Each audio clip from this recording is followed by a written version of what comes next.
Ibrahim Ambwere was born in 1936 in Maragoli, in a place called Chavakali.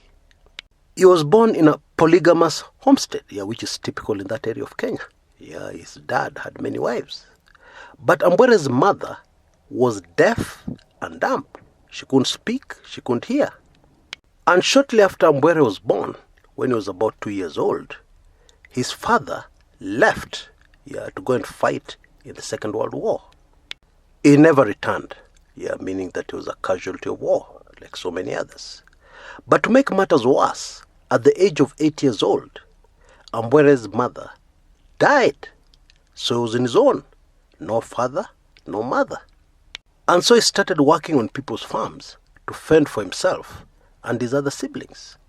And when he was 10 years old, he followed some grown-ups, as they went all the way to a place called Molo, to a pyrethrum farm, where at that time it was rumored people were being paid very well, to harvest the pyrethrum.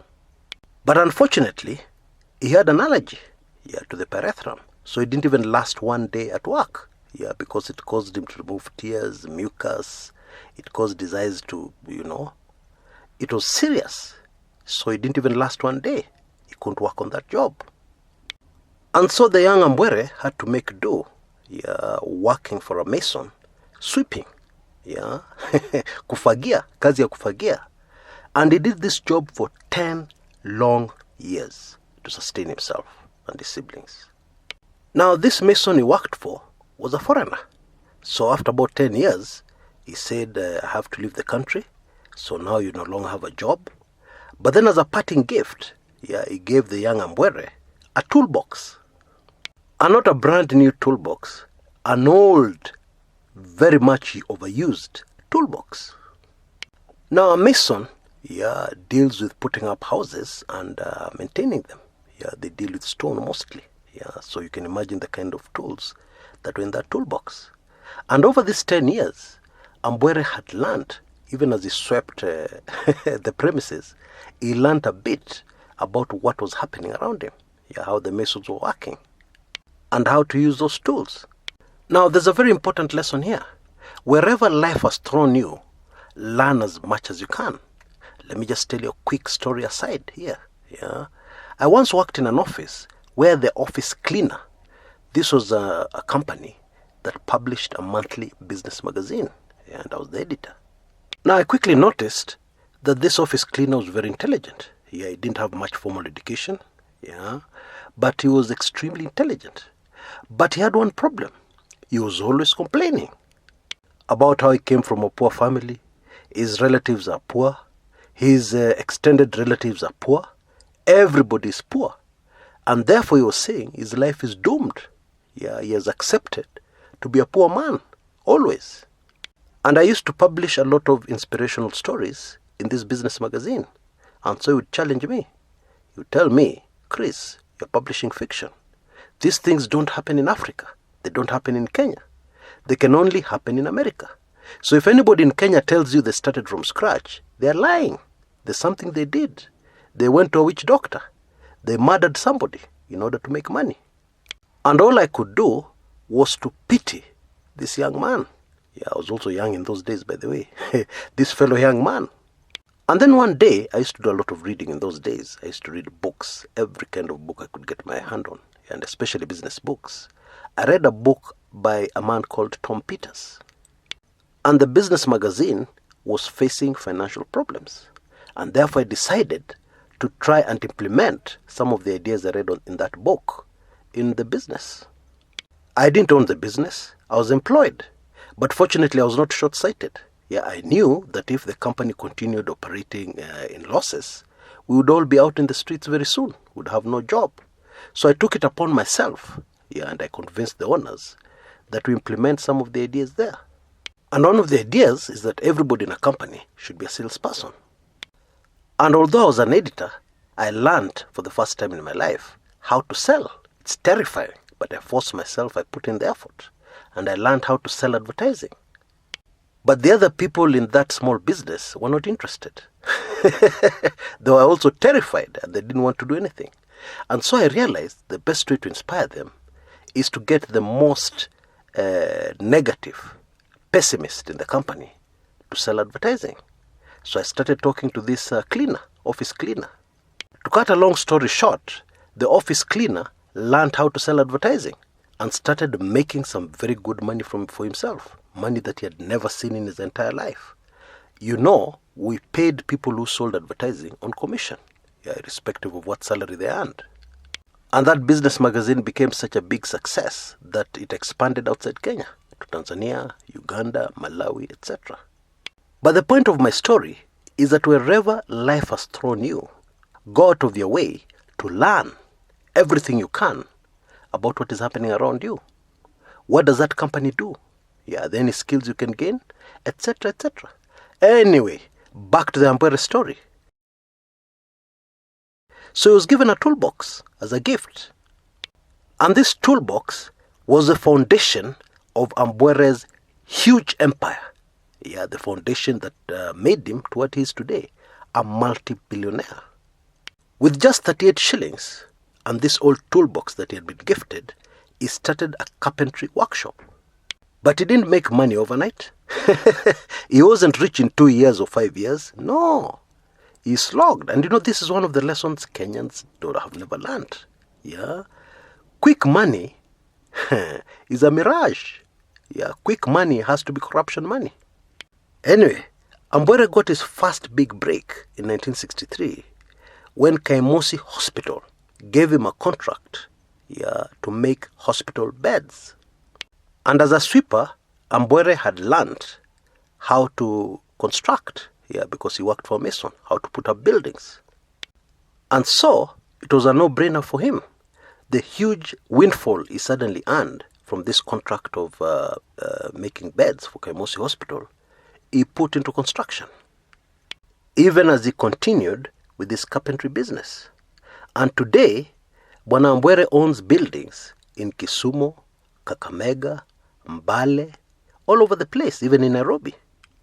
Now, years ago, I personally met Ambwere without knowing who he was. You see, I went to a function of the Standard Bank. And during this function, they introduced Ambwere. They said, this is one of our best customers. And he has a few words to say. And therefore, he started giving tips.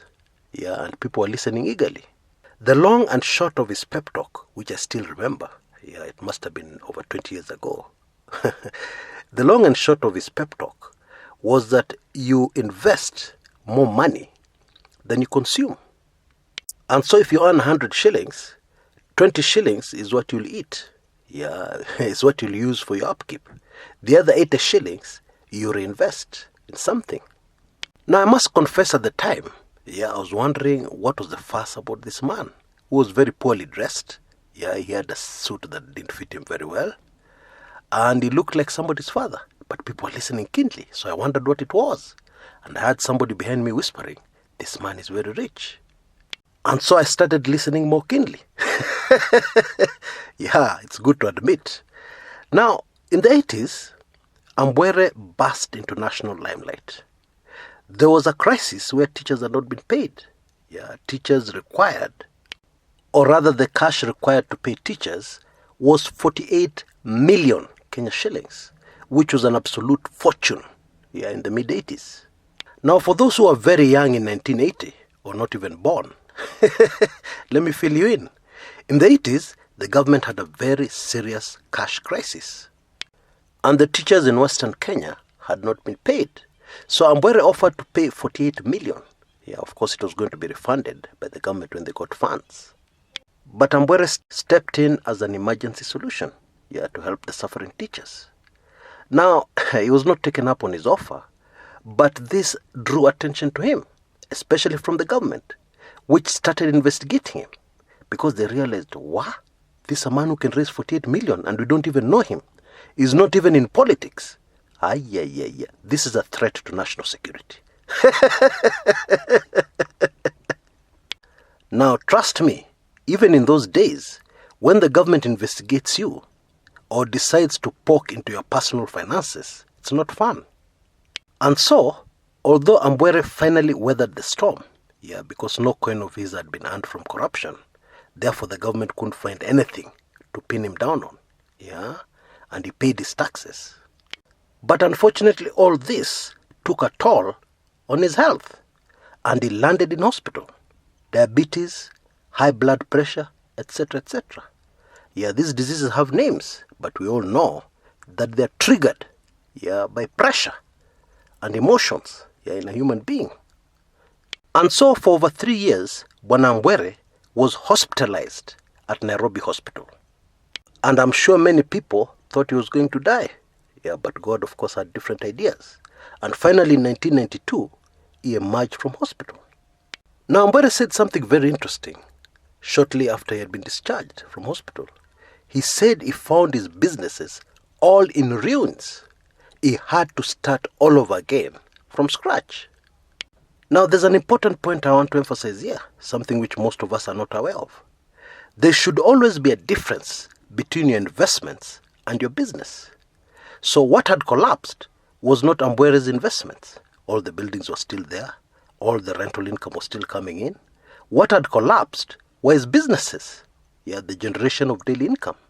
And remember, he had been admitted to the Nairobi hospital for over 3 years. What kind of bill do you think he clocked up?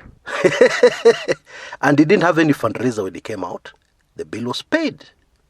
And he went and rebuilt from scratch his businesses, not his investments. That's a very important lesson for all of us to learn. Because in Kenya today, if a business collapses, the person also collapses. He has no investments. Or his investments are so small, that when his business is affected, he's done. And remember, the man who has all this wisdom that we're talking about is illiterate. He never went to school. Actually in the 1970s, he actually employed a teacher. Somebody to teach him how to read and write and how to speak English. His name was Lawrence Kisame. And after Lawrence Kisame had finished his work, Ambwere could speak English. He could read and write. Okay? And Ambwere gifted him with a house. For his thank you. That's apart from his salary, what he was being paid for, to do this work. Anyway, my point is, all this wisdom that built the Ambwere empire came from an illiterate man. Illiterate. Don't even talk about a university degree. This should encourage all those Kenyans listening to this video who are complaining all the time. I don't have a university degree, therefore I'm useless. Just look at Ambwere's life. Or you're complaining, I just finished primary school, I'm useless. Just look at Ambwere's life and change your mind. Very fascinating about this Kenyan billionaire. It reminds me of an American billionaire called Warren Buffett. Unless somebody tells you these people have money, or that is Ambwere and he has money, you wouldn't know. Ambwere doesn't own a V8. In fact, he travels around a lot in a pickup, a double cabin pickup. Because it's practical for him. Maybe he goes to a construction site, finds a problem. He has some space at the back of his truck to put in something. Maybe to take for repair, etc., etc. And the man is going to be 83 years old this year. And he's still working. My fellow Kenyan, my fellow African, stop complaining. Fold up your sleeves and get to work. And learn from the wisdom of those who have come before us. Like Bwana Ibrahim Ambwere. Until next time, this is Chris Kumekucha.